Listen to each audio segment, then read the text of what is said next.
Assalamualaikum warahmatullahi wabarakatuh. Anak-anakku sekalian yang sekarang sudah kelas 7, Ibu ucapkan selamat buat kalian semua. Selamat bergabung di SMP 1 Kejajar. Mudah-mudahan kalian dapat menimba ilmu dengan baik dan kalian dapat mewujudkan cita-cita kalian dengan baik pula. Anak-anakku sekalian, ada pepatah yang mengatakan, tak kenal maka tak sayang. Karena dalam pembelajaran kali ini, kita tidak bisa bertatap muka dikarenakan karena kondisi di negara kita ataupun seluruh dunia sedang dalam kondisi situasi yang sangat tidak memungkinkan, yaitu adanya wabah COVID ya. Nah, untuk itu Ibu akan memperkenalkan diri, yaitu nama Ibu Ummu Hanifah. Ibu beralamat di Jalan Dieng, kilometer 7, RT 01, RW 08, Penampilan Sendang Sari Garung.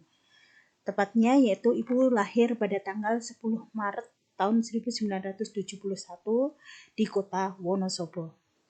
Ibu mengajar mapel PPKN, bahkan Ibu pernah mengajar di MTS Ma'arif Garung pada tahun 1998 sampai 2001.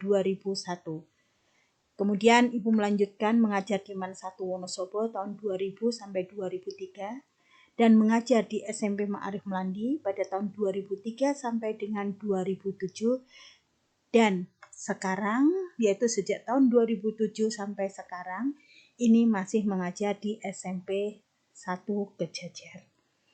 Nah, ini Ibu sertakan biodata Ibu, yaitu Ibu sekolah di TK Pertiwi Garung. Kemudian SD di SD Negeri Garung 1, SMP-nya yaitu di SMP Negeri Garung 1, SMA-nya di SMA Muhammadiyah 1 Wonosobo, dan Ibu melanjutkan kuliah di Universitas Yogyakarta. Nah, di pertemuan kali ini atau di pembelajaran kali ini, Ibu belum menyampaikan materi pembelajaran, melainkan Ibu akan menyampaikan yaitu tujuan kita mempelajari mata pelajaran PKN atau yang sering disebut dengan PPKN. Mata pelajaran pendidikan kewarganegaraan ini merupakan mata pelajaran yang memfokuskan pada pembentukan warga negara yang memahami dan mampu melaksanakan hak-hak dan kewajiban untuk menjadi warga negara Indonesia yang cerdas, terampil, dan berkarakter yang diamanatkan oleh Pancasila dan Undang-Undang Dasar 1945. Mata pelajaran pendidikan kewarganegaraan memiliki atau bertujuan yaitu agar peserta didik memiliki kemampuan sebagai berikut. Di antaranya yaitu berpikir secara kritis, rasional, kreatif dalam menanggapi isu kewarganegaraan. Apalagi saat ini banyak sekali isu-isu yang terjadi di dalam berbangsa dan bernegara. Nah, kemudian berpartisipasi secara aktif dan tanggung jawab, serta bertindak secara cerdas dalam kegiatan bermasyarakat, berbangsa, bernegara, dan anti adanya korupsi. Yang ketiga, berkembang secara pasif dan demokratis untuk membentuk diri berdasarkan karakter-karakter masyarakat di Indonesia agar dapat hidup bersama dengan bangsa-bangsa lain. Jadi kita tidak ingin ketinggalan dengan bangsa-bangsa lain, maka dari itu kita harus memiliki kreativitas yang positif dan dalam kehidupan yang berdemokrasi. Yang keempat, berinteraksi dengan bangsa-bangsa lain dalam percaturan dunia secara langsung atau tidak langsung dengan memanfaatkan teknologi informasi dan komunikasi. Selanjutnya, ruang lingkup mata pelajaran pendidikan kewarganegaraan meliputi beberapa aspek, yaitu terdiri dari 8 aspek.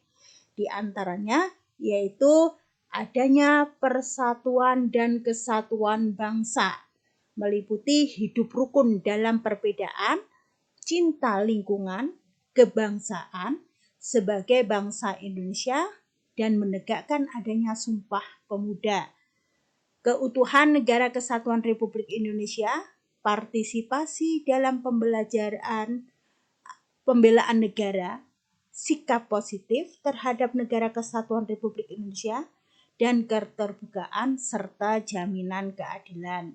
Di mana negara kita itu terdiri dari beberapa pulau yang memiliki perbedaan-perbedaan antara Sabang sampai Merauke, maka kita harus dapat bersatu dalam satu kesatuan bangsa. Yang kedua, norma hukum dalam peraturan meliputi tertib dalam kehidupan keluarga, tata tertib di sekolah juga ada, norma yang berlaku di masyarakat, peraturan-peraturan daerah, serta norma-norma dalam kehidupan berbangsa dan bernegara, serta sistem hukum dan peradilan nasional. Hukum dan peradilan internasional juga harus ditegakkan. Intinya, dalam kehidupan bermasyarakat itu kita memiliki tatanan atau aturan yang disebut dengan norma, baik itu di keluarga, di masyarakat, di lingkungan sekolah, ataupun dalam kehidupan berbangsa dan bernegara, baik itu nasional maupun internasional. Yang ketiga, adanya hak asasi manusia yang meliputi hak dan kewajiban anggota masyarakat, instrumen nasional dan internasional. Hak asasi manusia yaitu pemajuan, penghormatan, dan perlindungan hak asasi manusia. Sekalipun kita memiliki hak asasi manusia, bukan berarti kita harus sewenang-wenang dan segala sesuatu yang tidak bermanfaat kemudian kita laporkan ataupun yang lain. Itu tidak, tetapi kita harus sesuai dengan konteks yang terjadi di dalam kehidupan berbangsa dan bernegara.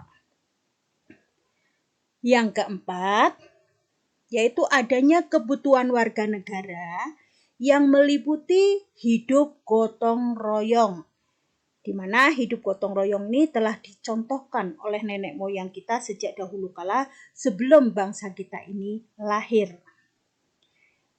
Nah, gotong royong ini merupakan harga diri sebagai warga masyarakat serta kebebasan berorganisasi, kemerdekaan mengeluarkan pendapat, menghargai keputusan bersama, prestasi diri, persamaan kedudukan warga negara. Yang kelima, yaitu konstitusi negara, meliputi proklamasi kemerdekaan dan konstitusi-konstitusi yang pernah digunakan di Indonesia, hubungan dasar negara dan konstitusi.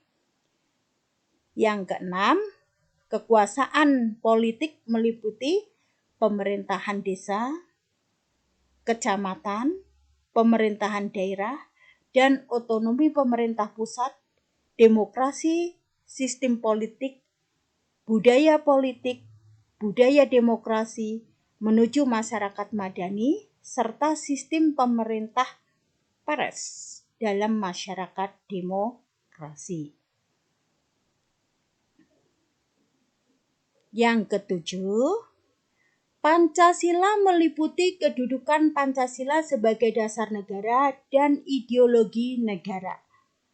Proses perumusan Pancasila sebagai dasar negara serta pengamalan nilai-nilai Pancasila dalam kehidupan sehari-hari, Pancasila sebagai ideologi terbuka.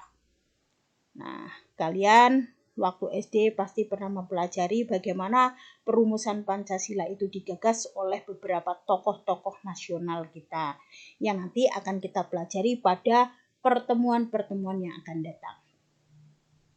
Yang kedelapan, globalisasi yang meliputi yaitu globalisasi lingkungannya. Ada politik luar negeri Indonesia di era globalisasi, dampak globalisasi atau hubungan internasional dan globalisasi internasional ini dapat kita evaluasi melalui globalisasi. Jadi kita harus saling bersaing antara negara satu dengan yang lain dalam meningkatkan perkembangan globalisasi. Nah, itu merupakan tujuan dan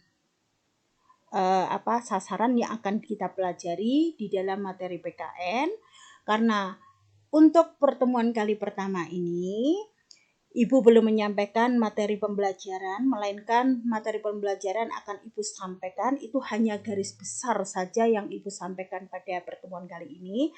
Maka dari itu, kalian Ibu perintahkan yaitu silahkan kalian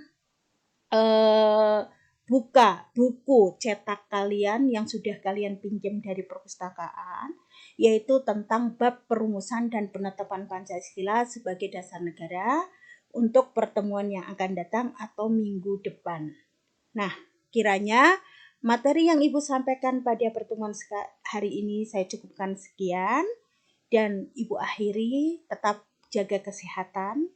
Ibu sarankan tetap jaga kesehatan, jangan lupa sering cuci tangan, dan apabila keluar rumah tetap menggunakan masker. Dan sering-seringlah berdoa agar kita segera terbebas dari virus corona ini dan kita dapat melakukan pembelajaran secara langsung. Ibu cukupkan sekian. Apabila ada kesalahan Ibu di hari ini, Ibu ucapkan mohon maaf yang sedalam-dalamnya. Ibu akhiri, Assalamualaikum warahmatullahi wabarakatuh.